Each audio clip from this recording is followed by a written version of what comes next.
Create 6 has introduced a ton of new functionality into the Create mod, where you can now create so many cool and interesting factories. This one that you're seeing now is my brass factory that produces every single item in the brass age of the Create mod fully automatically. But this type of factory is not possible without a ton of separate modules all linked together with these chain conveyors. And in this video, I'm going to walk you through my favorite modules, why they're so useful, and why you only kind of need 10 modules to do almost everything that there is to do in the game. Behind me are the 10 modules that you absolutely need in your Create 6 world. The new Create 6 update has been around for a little while, and I've already released a couple of videos showing you what you can do with it, but I haven't made a video about kind of more of the basics, and that is what we are doing today. I have 10 modules here for you that is literally everything you will ever need in terms of Create 6 modules so that you can automate everything in the game. You've already seen the insanity that is an automated brasser andesite farm that I showed you in the intro, and I use all of these modules, and actually less of them, to make pretty much everything that you saw in that intro. And in this video, I'm going to go over each one. In the description, there will be schematics for each one. This isn't going to be a super beginner video, but if you are a beginner and you want to learn more about the Create mod, stay tuned because I will be explaining it in hopefully enough detail that it still makes sense. I'm not going to be doing block by block tutorials for all of these because just setting up the schematics myself took a few hours. So with that, let's get started on what's going to be our home base for this video. This little area here is going to be our storage, our requesting system,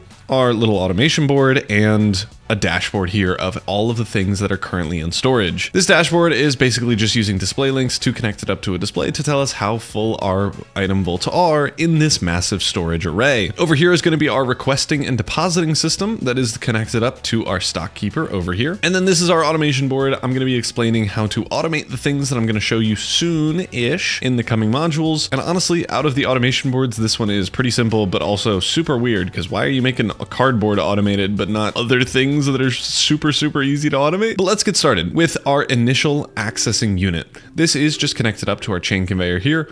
We have our stock keeper here, and if we want, we can request a gravel to our storage. We need to turn this lever off, otherwise it's just gonna send it back out again. But if we request this item, it'll drop down and get into our chest, which we can then run around, place, use, do whatever we want with. As I mentioned, we have an on and off lever that will, if we put something in, send it off immediately into our storage. So this is going to be how we're accessing our items. We're going to send it to our accessible storage, which is just this thing right here. And this is how we collect our items from the massive storage array that we have here. This obviously doesn't need to be right next to your requesting system, but it is faster if it is. Since all of these frog ports need to place it on these chain conveyors, if it's super far away, it will just take time for that package to travel along the chain conveyors to be delivered here. So now that we have this thing out of the way, let's get to the actual storage system that we have. This one is relatively simple. I know that some other creators have different ones. It kind of doesn't matter as long as it works and stores a boatload of items for you. The one that I have is laid out in a kind of phone number pattern where you have 1 in the top left, it goes over to 3, and then 9 in the bottom right. Our storage is laid out as so, with storage 7 being the most full at 23%, which is this bottom left one and the closest one to where I put in a bunch of items at the beginning. This storage array can be expanded for as big as you want it to. You can also add in some maybe clever systems here, which will cascade all of your items down into the bottom right, and then the bottom middle, and then the bottom left, until you continue to cascade up. And once your whole storage unit is full, this top left one is going to be the last one to fill up, which will give you a good indication. So you'll go from 0% to 100%, 100%, 100%, all the way up until when this one's 100%, then you know that all the other ones are. You could do this by just setting up a belt and some funnels that'll drop out items from this item vault into the one behind it. And the same can be done over here as well, where if we had any items over here, they would be dropped out and just put into this item vault. You can then cascade this upward, where we have potentially a chute here and going into a funnel, and so on. This will have the benefit of bringing all of our items into this one here. You can obviously switch it up. Since this is our number 9, we would probably want all of our items in there, but honestly, it probably doesn't matter. Moving on now to the interesting modules that we have. Yeet. I thought that would get it out of my inventory. The first one that we have here is our precision mechanism farm. This thing is really simple. Let's run over here and just request a few of these, and we can see how it works. So we're gonna get all of our items in this initial chest here, and once we do, it'll get dropped out and we'll start making precision mechanisms here. It basically just zooms the precision mechanism around in a circle until we finish off and get a bunch of precision mechanisms in this section here. It should be plenty quick enough to keep up with our requesting system, so there's no need to worry about that. And hopefully, once these start finishing, they'll head into this barrel. This barrel will then periodically send out a pulse to send them back onto the belts to go back into storage. And here we go. We are getting a few precision mechanisms.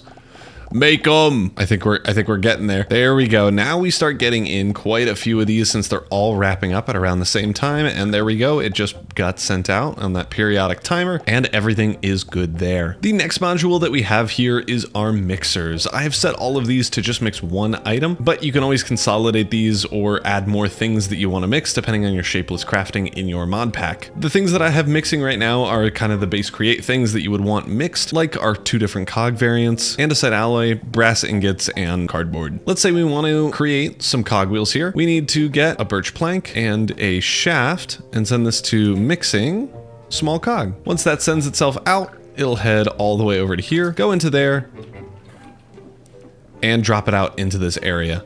This is going to be our first of many where we're using regex and wildcard filters to use 1 package frog port per module instead of doing 6 package frog ports or more for each and every single mixing type. If you're not sure how the wildcards work, let's break it down. So we are sending this to the mixer specifying small cogwheels. The mixer here is named mixer and then the colon and then a wildcard that will accept anything with the title mixer because all of the mixer things are right here. Once that happens, it'll bring our package into here as long as it starts with the mixer and colon, and then it will drop itself off here. These brass tunnels then split it up into the 6 or 5 different sections. This first one being the one that we want, mixer for small cog. The other ones, as you can see, are large cog. This one's going to be andesite alloy and so on. We're using the same strategy over here with our fan types. So we have a boatload of fans all doing different things. Let's get under the ground here so we can see it a little bit better. But we have smoking, washing, haunting, smelting, and miscellaneous smelting. Miscellaneous smelting is solely for stone, since if we put stone in the normal smelting, it would pick itself up right away because that's an item that can be smelted. And this uses the same wildcard system that we have here with the fan. And then all of the other ones are set to their specific type. So this one's going to be smoking.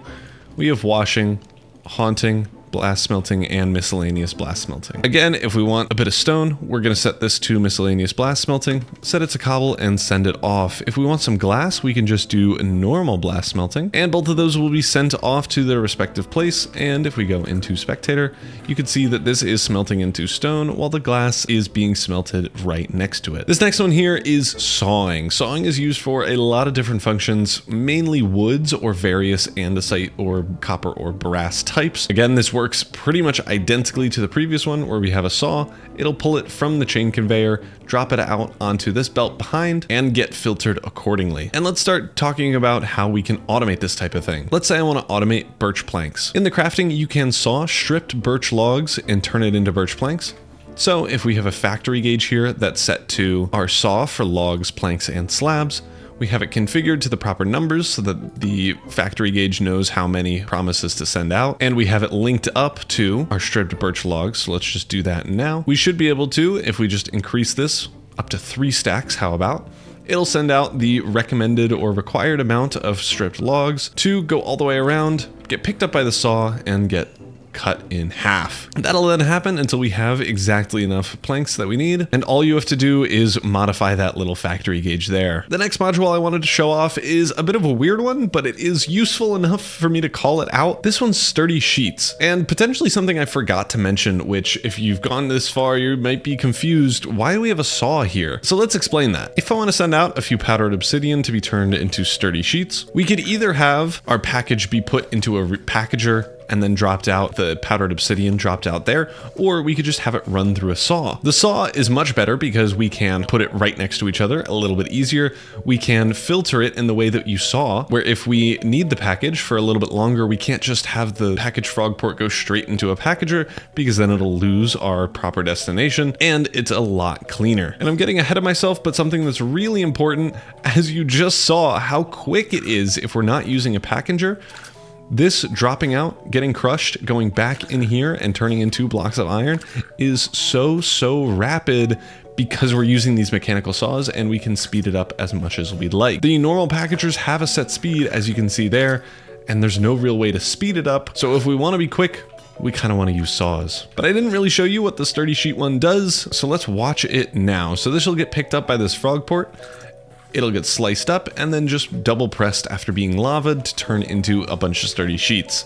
This thing is relatively simple, but the amount of times I've needed sturdy sheets and not had them is probably like 4 times. So I thought it was useful enough to include here. This next one though is probably my favorite. Have you ever needed a billion andesite casings for like a bunch of drills or something for your mining machine? Well, yeah, me too. And the amount of andesite casings that I need and don't want to craft is so many. So that is always the first kind of little farm that I build in my world, and this thing will do every single casing that you want, including train casings, at the same time. The brilliant thing is that it can't overload itself, so even though it's getting an andesite alloy and stripped log at different times, it will still combine the two, set it up properly, and send it out over here. Whatever ingot or alloy you're using is going to go into the deployer, the log dropping down on here, and we're going to click it into our casing. Again, after 20 seconds, this frog port will shoot it back out onto the line, and these will disappear. The beautiful thing about this casing farm in particular, at least the thing that I'm most proud of,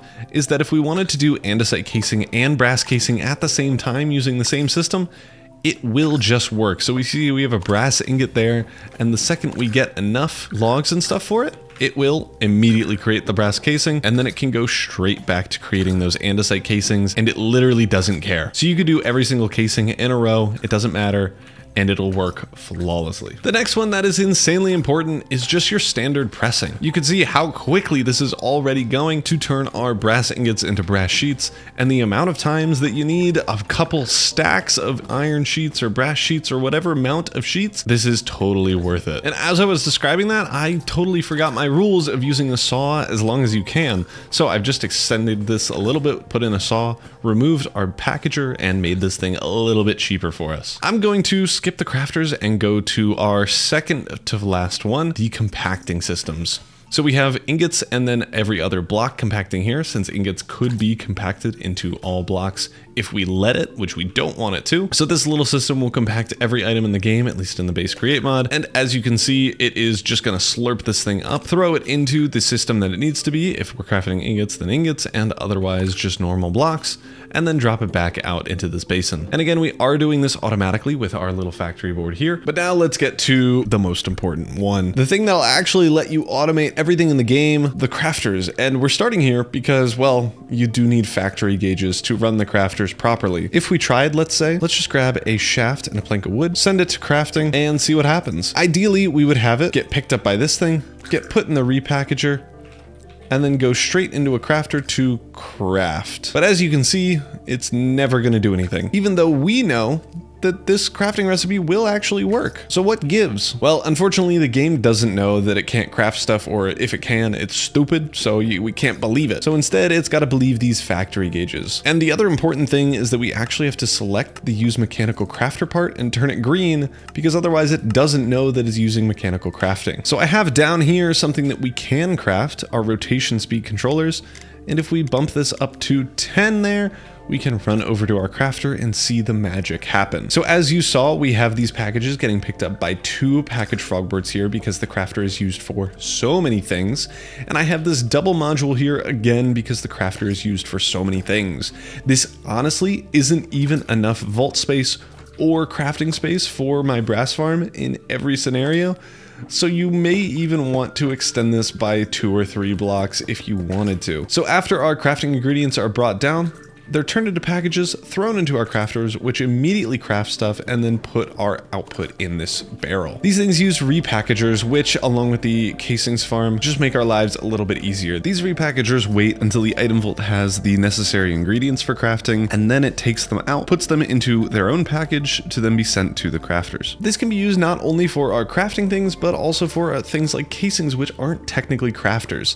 we still use the repackager here so that it will combine the correct strip birch log thing with the correct alloy. And that prevents issues specifically with the train casing in terms of the casing crafting, where we would need an already existing brass casing and a train thing, where if we had an andesite alloy here instead being pressed onto the brass casing, it would kind of soft lock itself. So we need to make sure the brass casing and sturdy sheet are being sent at the exact same time. So having these repackagers here basically adds a buffer of certainty so that we know for sure all of our items are in the item vault before dropping them out onto this belt. And that is all 10 modules that I would absolutely recommend and 100% of the time put in your Create Mod world, because they're so darn helpful. And honestly, without them, you can't really automate crafting or creation of everything in the game. So they're not even recommended. They are just the next progression point for your Create Mod world. I hope you enjoyed this explanation video. Be sure to check out the schematics in the description, as well as